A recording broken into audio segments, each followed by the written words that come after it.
Welcome to achieve it with जोजो।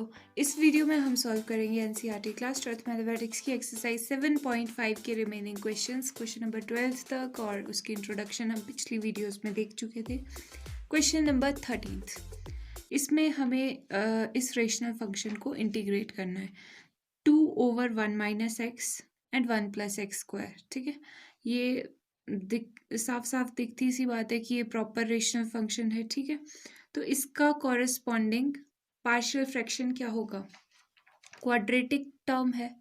ठीक है, तो क्वाड्रेटिक टर्म वाला ये देखो, ये इस टाइप का होता है a + bx + c। ठीक है, तो ये हम लिख देंगे a/, simple, plus bx + c over quadratic वाला 1 + x²। अब नेक्स्ट स्टेप क्या है? इसको सिंप्लीफाई करना है। सो 2 = 1 + x², ए के डिनोमिनेटर को छोड़ के बाकी bx + c एंड 1 - x। ठीक है, तो अब वैसे भी इस क्वेश्चन से आगे जो भी क्वेश्चंस है वो हम थोड़े फास्ट करने वाले हैं, तो पेन पेपर बिल्कुल तैयार रखो और साथ साथ में करते रहो। Okay, a 1 + x² plus bx - bx² plus c - cx equal to a + ax² plus bx minus bx² plus c - cx equal to x² वाली terms a minus bx², now x वाली terms plus b - cx common भी ले रहे हैं ना साथ साथ में, और यहाँ पर कांस्टेंट a + c बच गया, a + c। Now next step क्या है? Comparing the coefficients. तो x² x और कांस्टेंट्स, ये दोनों साइड हम कंपेयर करेंगे। ठीक है, x² और x के कोफिशिएंट्स और ये कांस्टेंट्स। तो x² का कोफिशिएंट सबसे पहले देखो, यहाँ पर तो x² है ही नहीं, तो 0 इक्वल टू यहाँ पर क्या है इसका कोफिशिएंट a - b। फिर x का देखना है, x का यहाँ पे कुछ नहीं है और यहाँ पर b - c। फिर constants 2 equal to a + c। अब बाय सब्स्टिट्यूशन मेथड इन तीनों की कांस्टेंट्स की वैल्यू निकाल लेते हैं, ए बी एंड सी की। सो यहाँ से ए आ गया, बी दूसरी तरफ बी के इक्वल। ठीक है, मतलब बी ए के इक्वल आ गया, जो भी मान लो। सो यहाँ पर से सी निकाल सकते हैं हम, ए इक्वल टू बी ऐसे लिख लो, एंड बी आ गया सी के equal, so B equal to C. अब यहाँ पर देखो 2 इक्वल टू ए किसके इक्वल है? ए बी के इक्वल है। ठीक है, बट यहाँ पे सी में है ना, तो सी में रखे तो ज़्यादा बेटर होगा। तो ए बी के इक्वल है, बी सी के इक्वल है, तो बी सी, यहाँ पे ये चीज़ सी के इक्वल लिख सकते हैं ना, तो ए बी सी के इक्वल आ गया। सो 2 इक्वल टू 2c, तो ये 2/2 इक्वल टू सी आ गया 1। राइट, एक वैल्यू हमारे पास आ गई। इसको कर देते हैं हाईलाइट।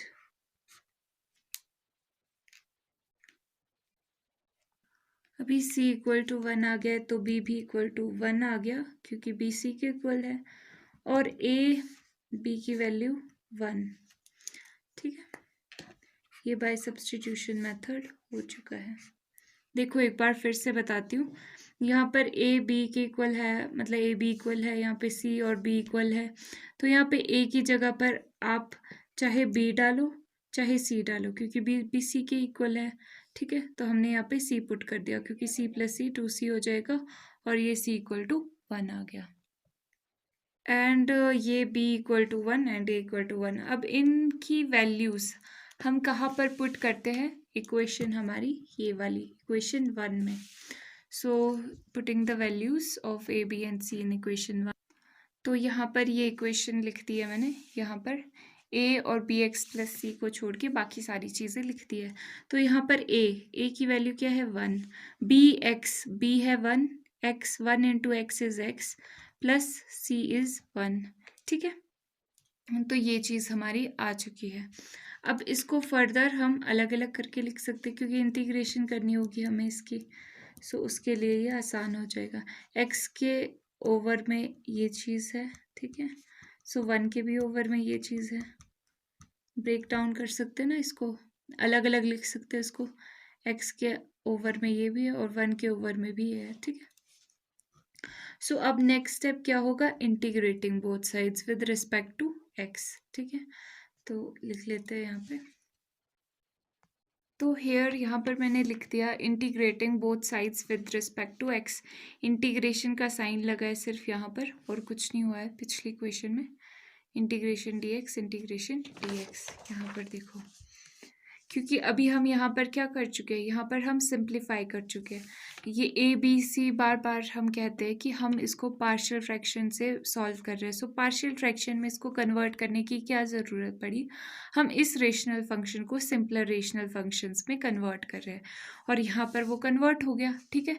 अब इसको फाइनली इंटीग्रेट कर सकते हैं क्योंकि इसका इंटीग्रेशन निकालना ईजी है एज़ कम्पेयर टू जहाँ से हमने स्टार्ट किया था।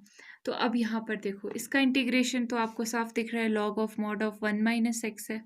अब यहाँ पर ऊपर एक्स आ गया तो आप सोच रहे होंगे कि इसका क्या होगा, तो इसका इंटीग्रेशन देख लेते हैं। यहाँ पे ये रफ पेज है, इस पे देख लेते हैं। 1 plus x square D x. अभी इसका हमने ये रूल डिस्कस किया था कि अगर यहाँ पर कोई फंक्शन एफ एक्स है डिनोमिनेटर में और यहाँ पर उसका डिफरेंशिएशन है, ठीक है, डिफरेंशियल है उसका, तो उसको हम log of mod of that function लिख सकते हैं, ठीक है। तो यहाँ पर 1 प्लस एक्स स्क्वायर का डिफरेंशिएशन करके बताओ क्या होता है। 1 का डिफरेंशिएशन 0, एक्स स्क्वायर का 2x। तो क्या 2x है न्यूमरेटर में, x तो है पर 2 नहीं है, तो हम यहाँ पे 2 ऐड कर दें, मतलब 2 मल्टीप्लाई भी कर देते, डिवाइड भी कर देते हैं। सो यहाँ पर 2 मल्टीप्लाई भी कर दिया, डिवाइड भी कर दिया, ठीक है। बात वहीं की वही रही पर हमारा काम बन गया, ठीक है। और इसकी इंटीग्रेशन तो हमें पता है टेंजेंट इनवर्स, ठीक है। तो ये आ गया log of mod of 1 minus x plus 1/2। ये आ गया log of mod of 1 plus x square plus tangent inverse, ये आ गया x प्लस सी, ठीक है। और ये आ गया हमारा आंसर। ओके, सो यहाँ पर माइनस भी आएगा, ठीक है। माइनस क्यों आएगा, रफ पेज पे आपको दिखाती हूँ। क्योंकि यहाँ पर देखो आप, यहाँ पर 1 ओवर 1 माइनस एक्स था, 1 माइनस एक्स की डिफ्रेंसिएशन क्या होती है, -1, ठीक है। पर ऊपर तो 1 ही था, तो इसको हमने कहाँ पे एडजस्ट कर दिया, यहीं पे एडजस्ट कर दिया, लॉग ऑफ 1 माइनस एक्स, ठीक है। ओके, या आप ऐसे कह सकते हो कि यहाँ पे माइनस से हमने मल्टीप्लाई भी किया और यहाँ पे डिवाइड करने का मतलब भी यहीं पे माइनस लगाना होगा, ठीक है। तो माइनस माइनस प्लस हो गया, ठीक है। तो यहाँ पे माइनस और ये चीज़, ओके। सो ये आ गया हमारा आंसर। एक बार फिर से देख लो हमने क्या किया। यहाँ पर हमारे पास ये इंटीग्रैंड दिया हुआ था और इसके कॉरेस्पॉन्डिंग, क्योंकि ये पार्शियल प्रॉपर रेशनल फंक्शन था, तो इसके कॉरेस्पॉन्डिंग पार्शियल फ्रैक्शन हमने लिख दिया, फिर उसको सिंप्लीफाई किया। वही स्टेप्स जो हम इतने क्वेश्चंस में भी करते आ रहे, सारे वही है। Comparing the coefficients of x square, x and constants, फिर कंपेयर कर दिया एंड देन पुट की वैल्यूज किस में, इक्वेशन 1 में, ठीक है। वैल्यूज पुट करने के बाद सिंपल इंटीग्रेशन बच गया था, फिर इंटीग्रेट कर दिया और आंसर आ गया। नेक्स्ट क्वेश्चन नंबर 14 देखो, 3x minus 1 over x plus 2 का होल स्क्वायर। ये प्रॉपर रेशनल फंक्शन तो है, दिख रहा है, ठीक है, क्योंकि x की पावर 1 है और यहाँ पे x की पावर 2 है, यानी न्यूमरेटर में x की पावर कम है, ठीक है। तो इसके कॉरेस्पॉन्डिंग पार्शियल फ्रैक्शन ये ऐसी फॉर्म में है, ठीक है। तो मतलब ये है इसके कॉरेस्पॉन्डिंग पार्शियल फ्रैक्शन फॉर्म।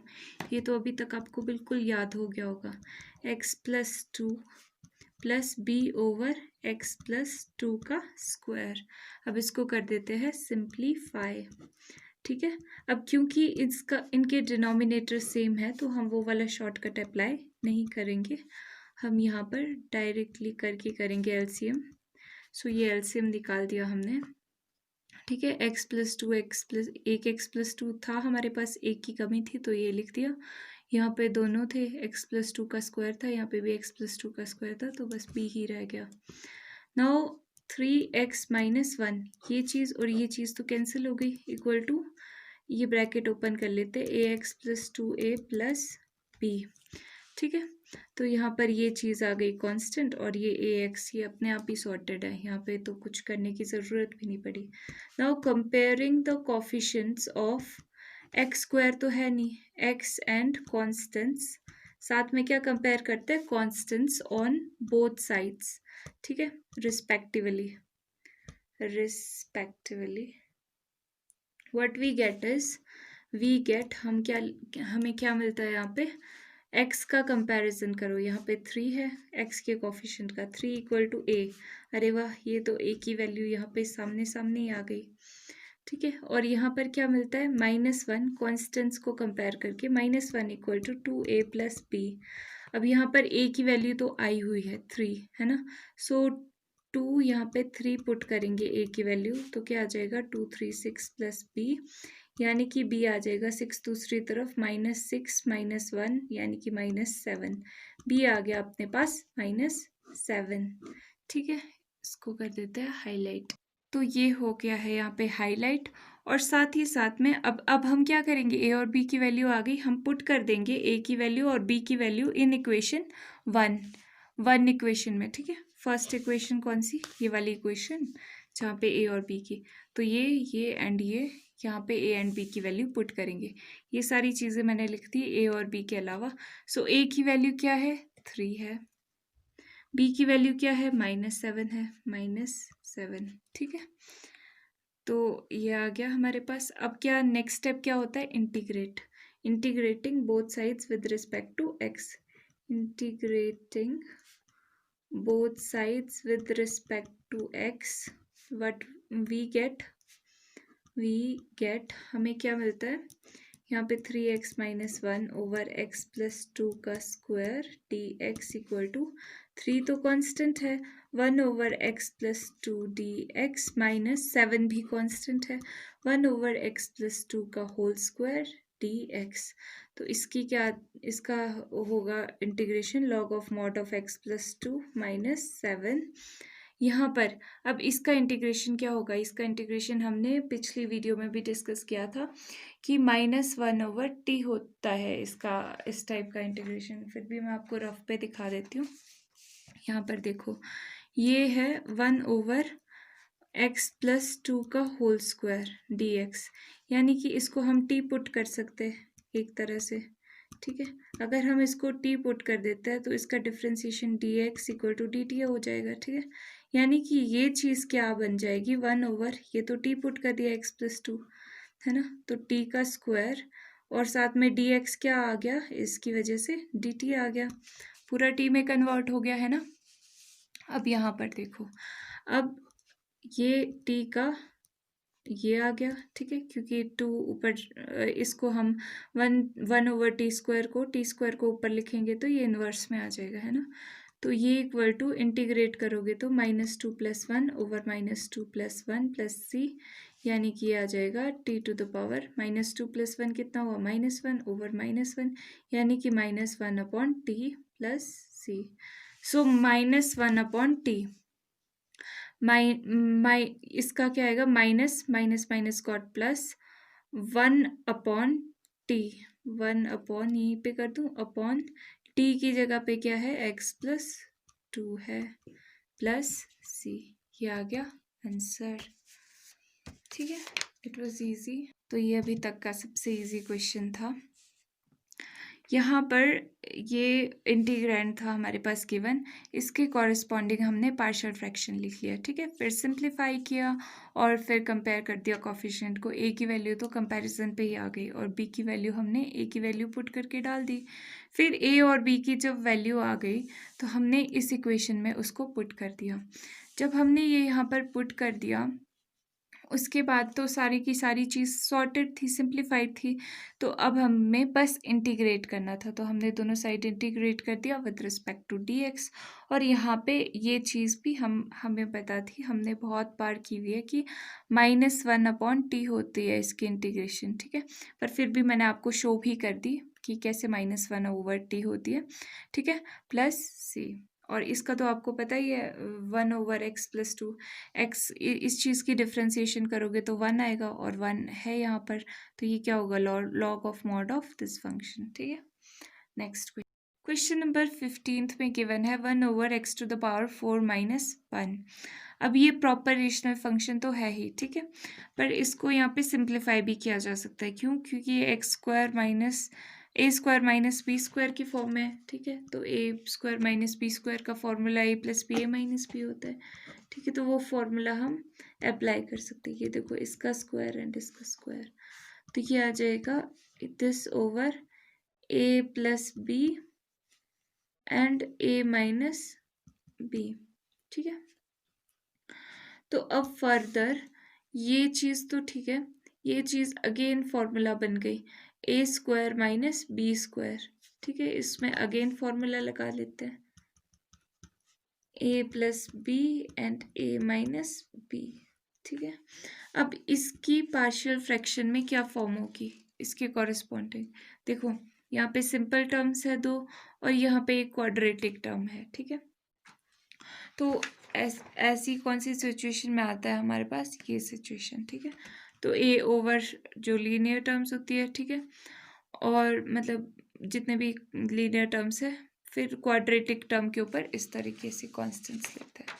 तो यहाँ पर भी हम वैसे ही करेंगे, a ओवर ये वाली टर्म x + 1 + b ओवर अगली सिंपल सी linear term, then plus cx + d, एक और कांस्टेंट लेना पड़ेगा, d करके ले लेते हैं, और ये क्वाड्रेटिक टर्म, ठीक है। अब यहाँ पे स्पेसिफाई भी कर देना, हर क्वेश्चन में स्पेसिफाई करना where a b c and d are क्या है, ये कांस्टेंट्स है टू बी डिटरमाइंड, जिनको हमने अभी निकालना है, डिटरमाइंड, ओके। अब क्या करना है, यहाँ पे सिंप्लीफाई करना है, ये यही था ना x⁴ - 1। तो 1 इक्वल टू a का डिनोमिनेटर छोड़ के बाकी दोनों, प्लस b का डिनोमिनेटर छोड़ के बाकी दोनों, plus cx + d and x + 1 x - 1, ठीक है। ये अब ये यहाँ पर कर देती हूँ थोड़ा, क्योंकि ये बाहर चले जाएगा नहीं तो शीट से।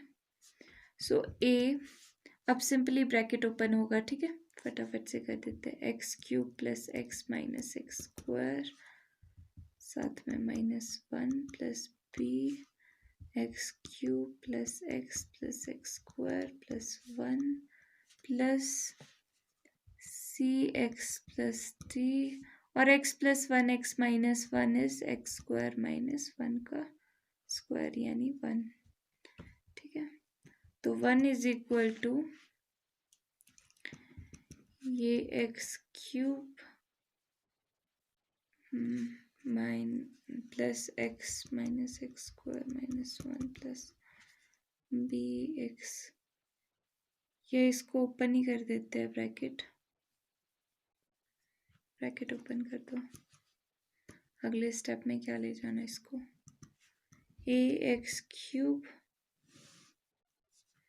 Plus ax - ax² - a plus bx³ plus bx plus bx² plus b plus cx³ - cx plus dx² - d, ठीक है।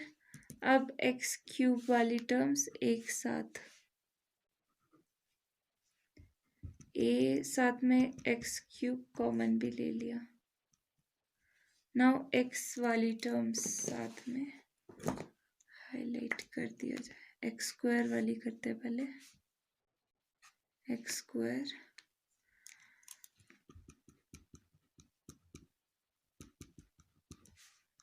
साथ में एक्स स्क्वायर कॉमन प्लस अब एक्स वाली टर्म्स, ठीक है, साथ में एक्स कॉमन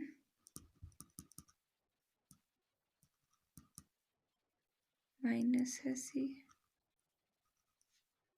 ठीक है, x plus constant terms minus a plus b minus d. अब क्या करना है, कंपेयर करना है कोफिशिएंट्स को, किसके, एक्स क्यूब के, एक्स स्क्वायर के, एक्स के और साथ में कांस्टेंट्स को। तो अब कंपेयर करते हैं एक्स क्यूब का कोफिशिएंट। सबसे पहले यहाँ पे एक्स क्यूब तो है नहीं, यहाँ पे सिर्फ वन कांस्टेंट है, मतलब इन सब के कोफिशिएंट तो ज़ीरो ही है। Zero equal to a plus b plus c, then x square का कोफिशिएंट यहाँ पे ज़ीरो और यहाँ पर minus a plus b plus d, ठीक है। और यहाँ पर कोफिशिएंट एक्स का ज़ीरो है और यहाँ पर है ए प्लस बी माइनस सी, यहाँ पर वन है कांस्टेंट और यहाँ पर minus a plus b minus d. अब करना है इन चारों इक्वेशंस को, चार इक्वेशंस आ गई ना, इन चारों को सिंप्लीफाई करना है और हमें a b c and d की वैल्यू निकालनी है यहाँ से। तो अब यहाँ पर देखो ए बी सेम दिख रहा है, ठीक है, तो ये तो एलिमिनेट हो जाएगा अगर इन दोनों को हम माइनस कर दे इक्वेशंस को, ठीक है।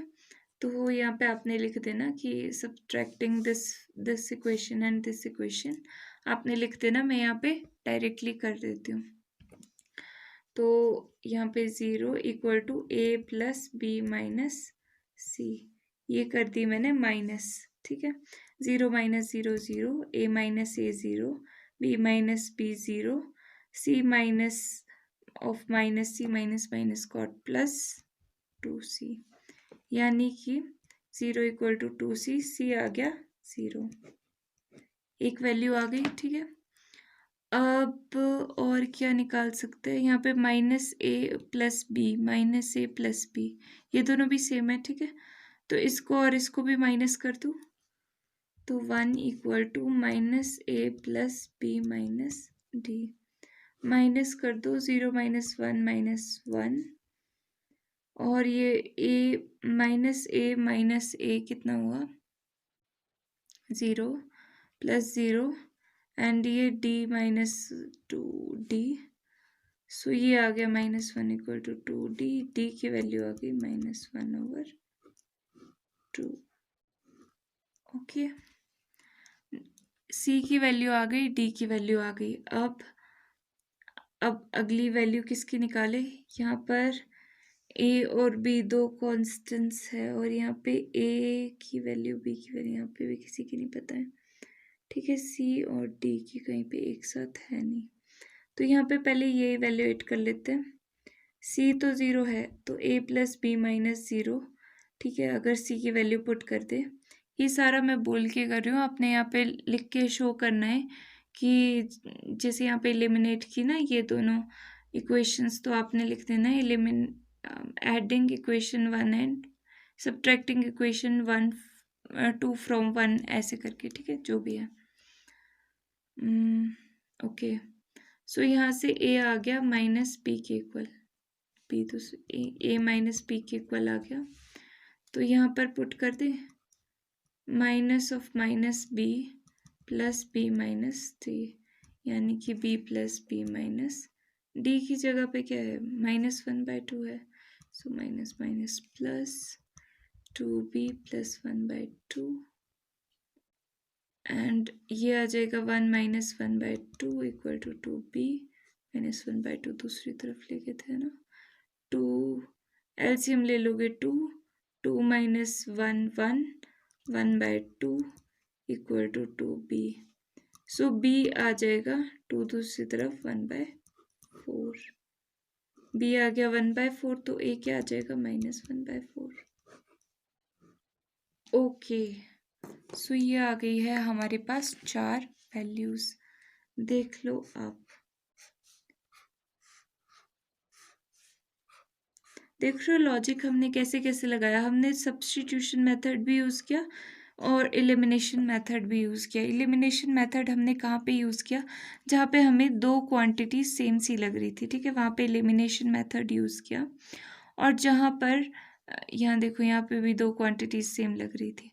अब सी और डी की वैल्यू तो आ गई एलिमिनेशन से, बाकियों के लिए हमने सब्स्टिट्यूशन यूज़ कर लिया, ठीक है। जैसे यहाँ पर सी की वैल्यू पुट कर दी तो यहाँ से ए की वैल्यू आ गई, ए की वैल्यू बी की फॉर्म में आ गई अभी, तो यहाँ पे ए की वैल्यू बी की फॉर्म में डाल दी, बी ऑलरेडी था, डी की वैल्यू हमें पता थी, तो बी की फॉर्म में ही पूरी इक्वेशन आ गई, तो बी की वैल्यू निकल गई, ठीक है।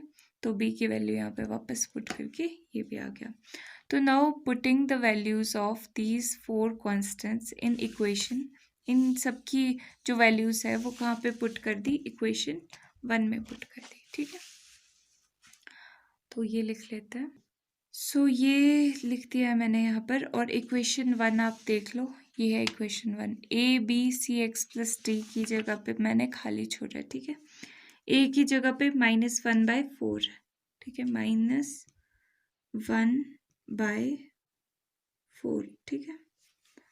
और बी की जगह पे 1/4, 1/4, सी एक्स प्लस डी, सी की जगह पे 0 है, 0 into x is also 0, plus D plus -1/2 है डी, ठीक है। तो ये आ गया हमारे पास। अब क्या करना है, इंटीग्रेट करना है दोनों साइड, ठीक है। इसको लिख देते हैं इंटीग्रेटिंग बोथ साइड्स।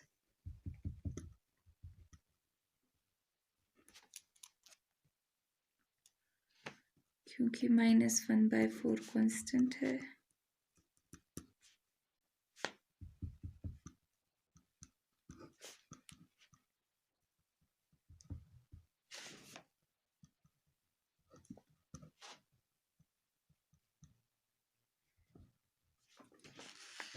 ठीक है। तो अब यहाँ पर क्या होगा, इसकी इंटीग्रेशन तो अब सिंपल है, ठीक है, इसमें तो कोई कॉम्प्लिकेशन ही नहीं है। ये आ गया -1/4 log of mod of x plus 1 plus 1/4 log of mod of x minus 1 minus 1/2 tangent inverse x, ठीक है, प्लस c। अब यहाँ पे 1/4 कॉमन आ रहा है, minus log of mod of x plus 1 plus log of x minus 1 का mod minus 1/2 tangent inverse x plus c।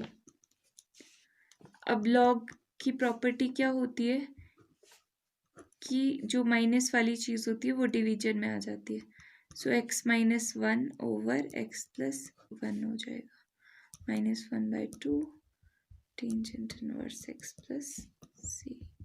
ये आ गया हमारा आंसर। एक बार आप देख लो क्या क्या किया है। क्वेश्चन नंबर 15 हमने यहाँ से स्टार्ट किया, ठीक है। तो हमने इसको सबसे पहले सिंप्लीफाई किया, ठीक है। यहाँ पर आप एक और तरीके से भी कर सकते हो कि x² को y पुट कर दो या t पुट कर दो, ठीक है, ये अलग चीज़ हो जाएगी, फिर आंसर सेम ही आएगा उस प्रोसेस से भी। अब यहाँ पर a over x plus 1 and b over x minus 1, ठीक है, प्लस सी एक्स प्लस डी, क्योंकि क्वाड्रेटिक जब इक्वेशन हो जाती है डिनोमिनेटर में तो इस तरह से लिखते हैं न्यूमरेटर पार्शियल फ्रैक्शन के लिए। फिर यहाँ पर ये भी बता दिया कि a b c and d क्या है, कॉन्स्टेंट्स है जो कि डिटरमाइन करने हैं, एंड इसको फिर हमने सिंप्लीफाई करना शुरू किया, ठीक है। और फिर कंपेयर किया कोफिशिएंट को, x³ x² एंड x को, और उसकी कॉन्स्टेंट्स को भी दोनों साइड कंपेयर किया, ये जो कॉन्स्टेंट्स थे, और उसके बाद ये चारों इक्वेशंस आ गई हमारे पास, ठीक है। यहाँ पे रिस्पेक्टिवली लिख लेना, रिस्पेक्टिवली,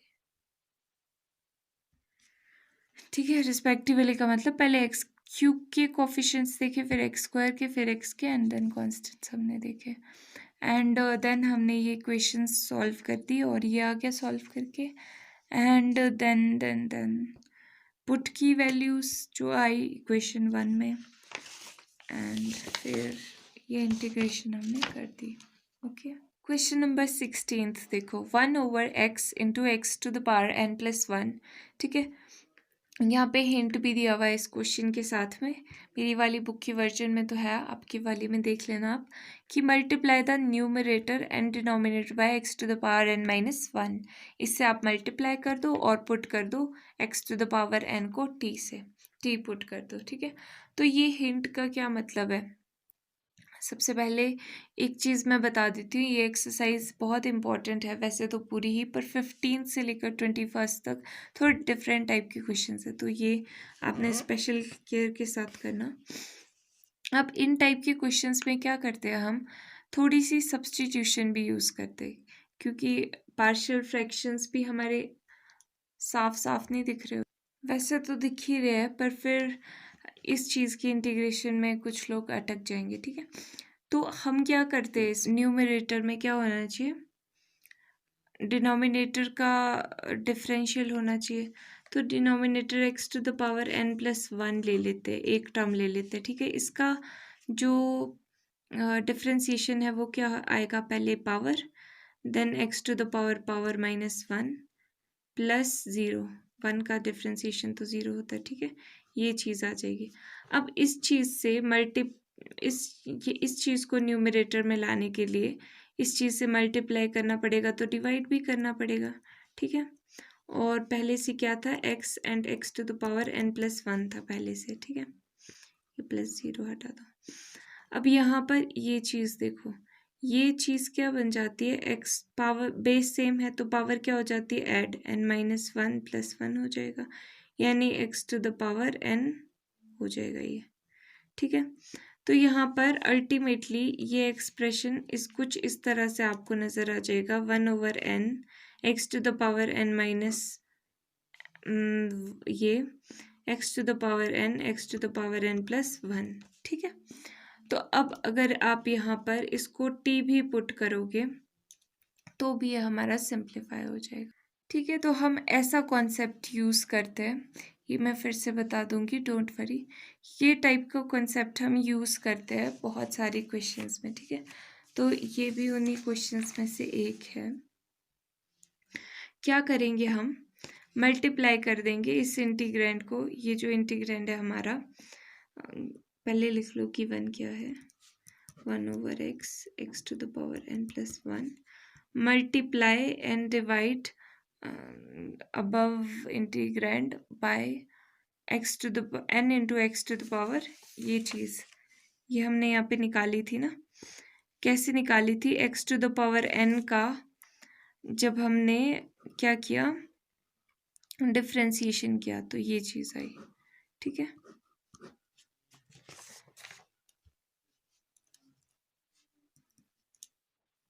अब यहाँ पे मैंने लिख दिया कि multiply and dividing the given integrand by n x to the power n minus one ओवर n x to the power n minus one and x साथ में ये चीज़ भी है, ठीक है।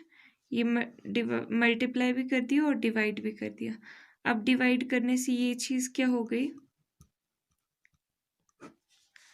n बेस सेम है एक्स एक्स, तो पावर क्या हो जाएगी, add, n minus one plus one, so minus one plus one got cancelled out, बचा n ही, तो x to the power n plus one, ठीक है। अब इंटीग्रेशन करने को ये आसान हो जाएगा हमारे पास, ठीक है। तो taking integration on both sides, ये आपने लिख देना, ठीक है। Taking integration on both sides we get is this, ठीक है। अब क्या करना है, पुट कर लेते हैं, सिंप्लीफाई करना है ना, यहाँ पर x to the power n की कॉम्प्लिकेशन हमने हटा देनी है, यहाँ पे t पुट कर देते हैं x टू द पावर, यहाँ पे हिंट भी दिया हुआ है ना, put x to the power n equal to t, we get, इसको i नाम दे देते हैं, ठीक है, and let i equal to, ठीक है, i is equals to x to the power n को t पुट करेंगे तो एक और चीज़ होगी, ठीक है, this will imply x to the power n को t पुट करेंगे तो उसका डिफ्रेंसिएशन ये dx भी तो रिप्लेस होना चाहिए, तो x to the power n की डिफ्रेंसिएशन क्या होती है, n x to the power n minus one dx equal to dt। ठीक है, तो मतलब ये चीज़ dt बन जाएगी, ये पूरी चीज़, और ये चीज़ जो है n तो वैसा का वैसा ही रहेगा, x to the power n को t पुट कर दिया है एंड t+1। कोई बात नहीं, वीडियो पॉज कर लो और देख लो कि क्या क्या हुआ है कहाँ कहाँ पर। एक बार मैं फिर से बता देती हूँ।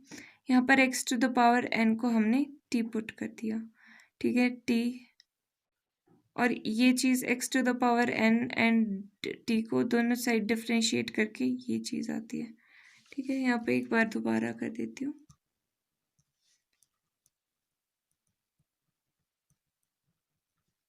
ठीक है, जब दोनों साइड डिफ्रेंशिएट किया तो ये चीज़ आती है। ठीक है, तो ये भी हमने यहाँ पे रिप्लेस कर दिया ये।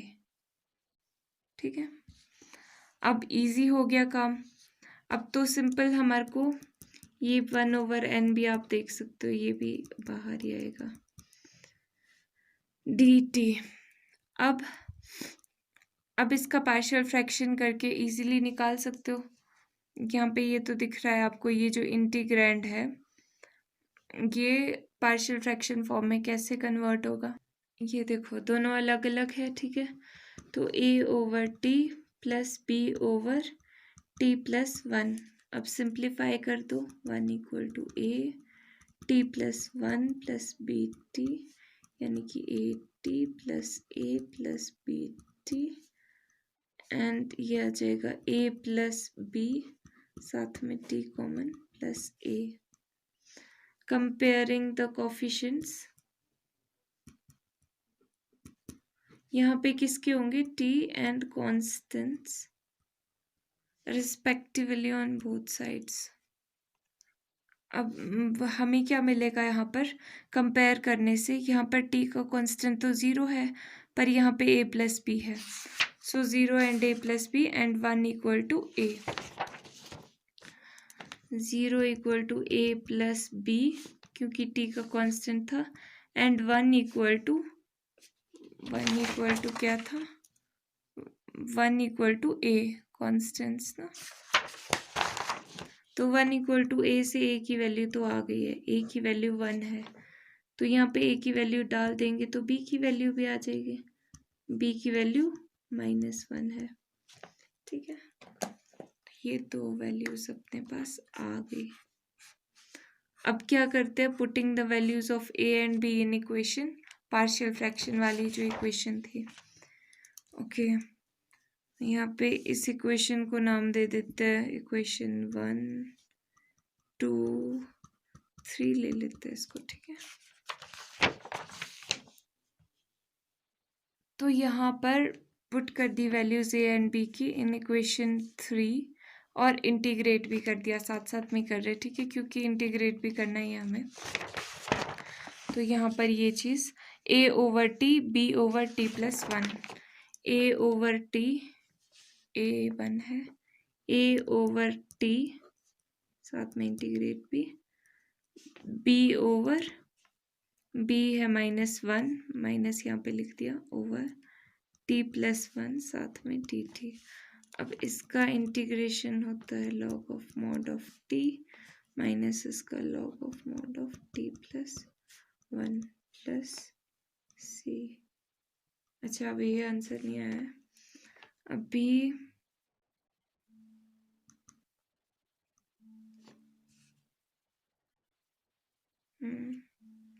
ये 1/n तो नहीं था ना इस इक्वेशन में, इस वाले इक्वेशन में 1/n नहीं है।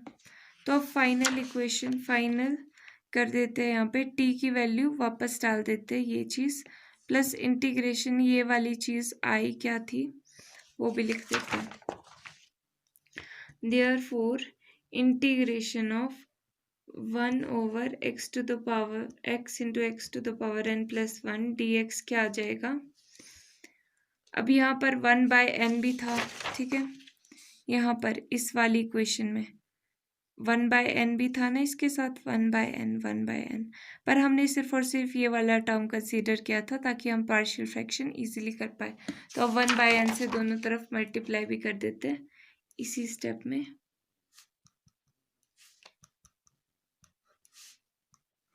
ठीक है, तो ये क्या आ गया 1/n। साथ में अगर आप ये चीज़ देखो यहाँ पर, तो 1/n लॉग की प्रॉपर्टी क्या होती है कि माइनस वाली चीज़ डिवीजन में आ जाती है, t+1+c। तो यहाँ पर जब t हट जाएगा, t क्या था, x⁴n था t, तो x⁴n+1+c, ये आ गया आंसर। एक बार फिर से बता देती हूँ क्या हुआ यहाँ पर। Question number 16। सबसे पहले हमने क्या किया, मल्टीप्लाई और डिवाइड किया इंटीग्रेंड को, हमारी ये जो चीज़ थी इसको n इंटू x⁴n-1 से। क्यों? क्योंकि x⁴n की जो हमने देखा कि इसकी डिफ्रेंसिएशन, ऐसे बहुत सारे क्वेश्चंस आने वाले आगे, x⁴n की जो डिफ्रेंसिएशन है वो होती है ये चीज़। ठीक है, तो हमको ये न्यूमरेटर में डिफ्रेंसिएशन हो तो हमें इजी रहता है, सब्स्टिट्यूशन मेथड के लिए भी इजी रहता है ये, और लॉगरिथमिक उसके लिए, इंटीग्रेशन के लिए भी इजी रहता है। ठीक है, तो यहाँ पर हमने क्या किया, हमने ये चीज़ मल्टीप्लाई भी कर दी और डिवाइड भी कर दी, तो डिवाइड करने से ये चीज़ थोड़ी सी सिंप्लीफाई हो गई। ठीक है, और यहाँ पर ये ऐसे आ गया। ठीक है, 1/n और टी पुट कर दिया हमने इसको, अल्टीमेटली x⁴ दिस थिंग को, और ये चीज़ भी यहाँ पे सब्सटीट्यूट हो गई, तो 1/n दिस थिंग आ गई।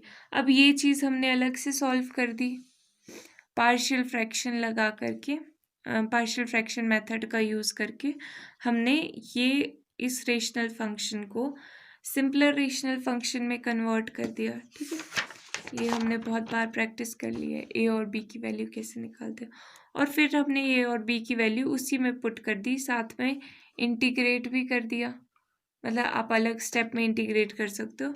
और 1/n जो कि था यहाँ पर, ये 1/n भी हमने साथ में कंसीडर कर लिया, क्योंकि ये चीज़ हमने यहाँ पर अलग से निकाली थी, अब तो पूरे की इंटीग्रेशन निकालनी है तो 1/n भी कंसीडर करना पड़ेगा। ठीक है, तो 1/n कंसीडर कर लिया हमने, और फिर ये सॉल्व करते करते यहाँ तक पहुँच गए, और अल्टीमेटली जब हमारा सोल्यूशन आया तो t को हमने वापस वही चीज़ पुट कर दी जो हमारे क्वेश्चन, जिस फॉर्म में हमारा क्वेश्चन था वो था x की फॉर्म में।